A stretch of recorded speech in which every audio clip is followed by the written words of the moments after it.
Glad to know you're still with us. The Nigerian National Petroleum Company Limited has been reported to owe around $3 billion to oil traders for imported petrol. 5 sources close to the matter revealed that the national oil companies, however, clearing the overdue payments for the imported oil, although the pace of repayment has been relatively slow. The slow pace of repayment indicates that fuel subsidies, which were discontinued in May 2023, will take time to recover, depleting the NNPC's import budget. And joining me for more on this is Senior Vice President and Head of Investments at Sankore Investments, Victor Aluyi. Thank you, Victor, for joining me today. Thanks for having me. All right, I want us to begin by clearing this up. Are these monies owed to marketers pre-subsidy removal?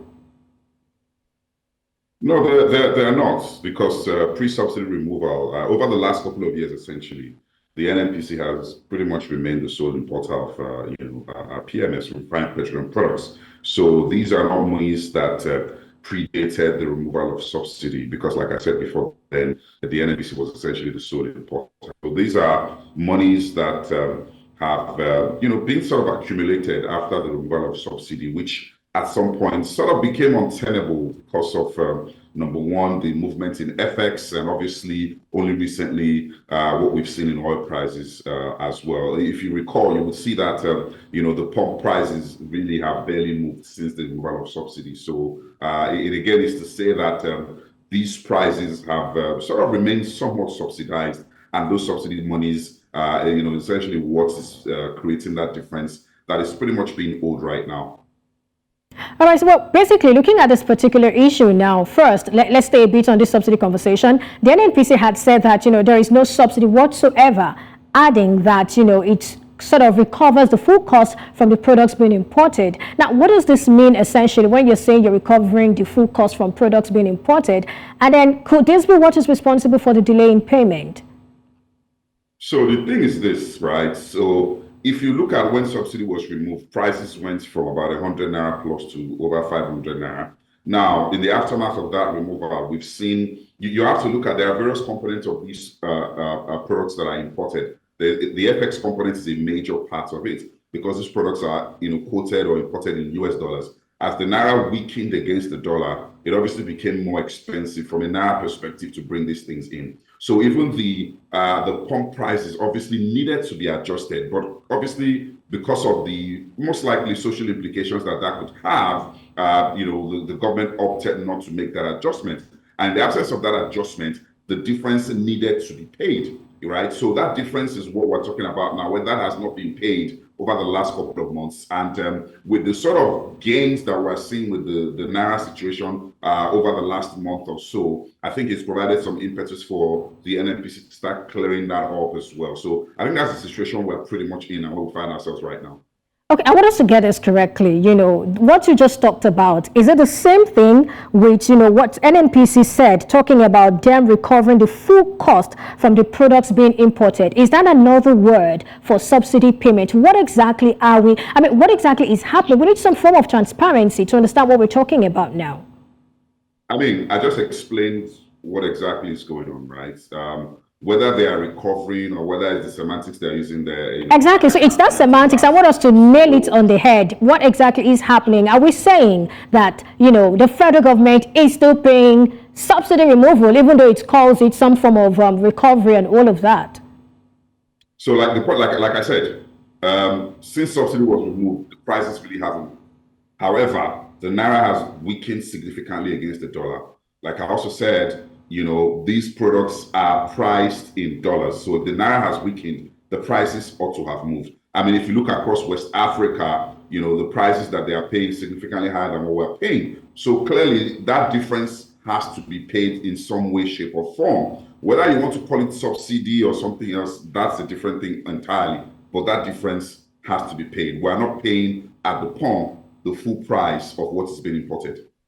But I like what you said about, how much it is being sold generally, and I think I'll just start on that. Data from Argus Media actually talked about the highest recorded market price for petrol in West Africa in February being 1,229 naira per litre, and that's 150% higher than the government's June price cap. Now, prices have dropped to around 912 naira per litre, but they remain 295 naira higher than the capped price of 617 naira in Nigeria. Now, if this isn't some form of subsidy, what is? And of course, it's a good thing that we've been able to clear that. But then, for how long will the federal government be able to cap the price at 617 naira? Is this sustainable?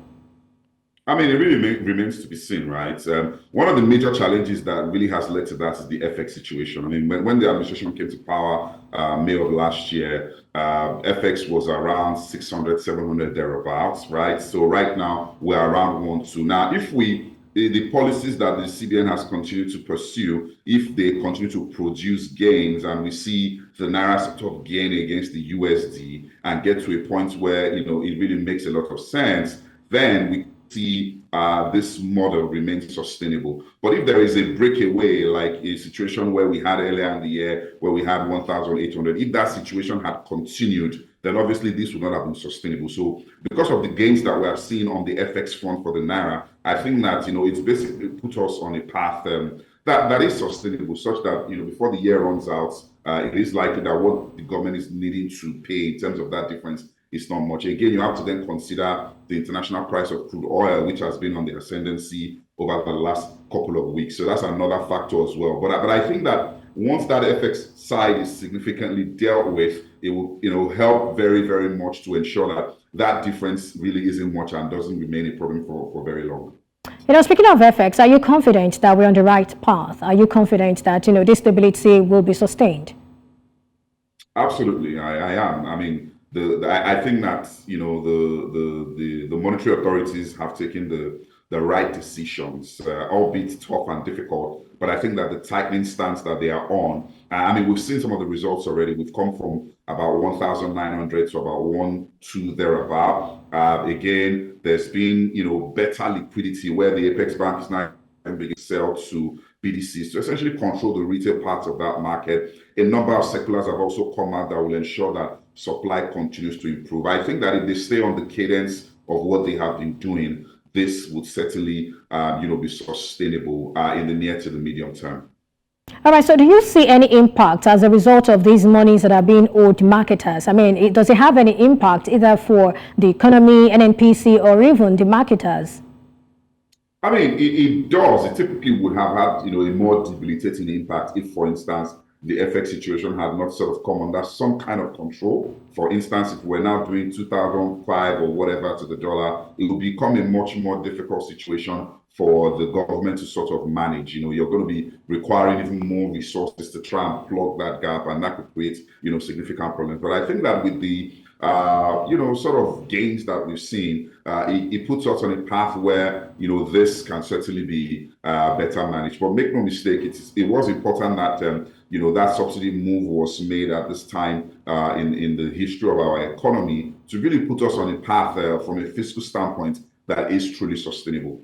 All right, well, looking at Nigeria's oil and gas sector generally, do you think Dangote Refinery is the silver bullet? Well, not just Dangote and other private refineries that are springing up. I mean, for Dangote, we already have diesel, Jet A1 is next, and then Petrol should also, hit the market soon. What do you think about this? I mean, there really isn't any silver bullet, right? These are moves that will continue to be incrementally positive, really, for that space. Beyond the downstream, there also needs to be significant investment in our upstream, in the upstream sector of that industry. So that would also prove very crucial in ensuring that the value chain remains really, really sustainable. But I think that, what we've seen with the refinery is a huge, huge step. We're also seeing, obviously, the government refineries, a lot of the turnaround maintenance that's going on, particularly the Port Harcourt refinery, and the estimation of government, and that would also start refining products. So all of these would certainly help. But the critical thing again, you have to consider, the price of crude oil in the international market, particularly with the stance that the government is not wanting to pay or to subsidize these things, going forward because of the fiscal implications that they have on the budget. It is important to keep an eye on those prices, because whether they refine or not, Nigerians will still have to pay, because these things are priced in US dollars. All right. Well, frankly, we cannot underestimate the need for, transparency in this space. How do we ensure transparency? I mean, I just thought to myself, why do we? But really, how can transparency and accountability be entrenched in NNPC's dealings and processes? Moving on. I mean, there are laws. At the end of the day, these laws just have to be adhered to ensure that things are clear. The petroleum industry Act essentially has, I believe, created the foundation, if you will, that will help to create the environment for even better accountability and transparency going forward. It's not going to happen in one fell swoop, but I think that the steps we've taken the steps in the right direction that ensures that we ultimately get there. All right. Thank you, Victor Aluyi, Senior Vice President and Head of Investments at Sankore Investments. Thanks for your time. Thank you for having me.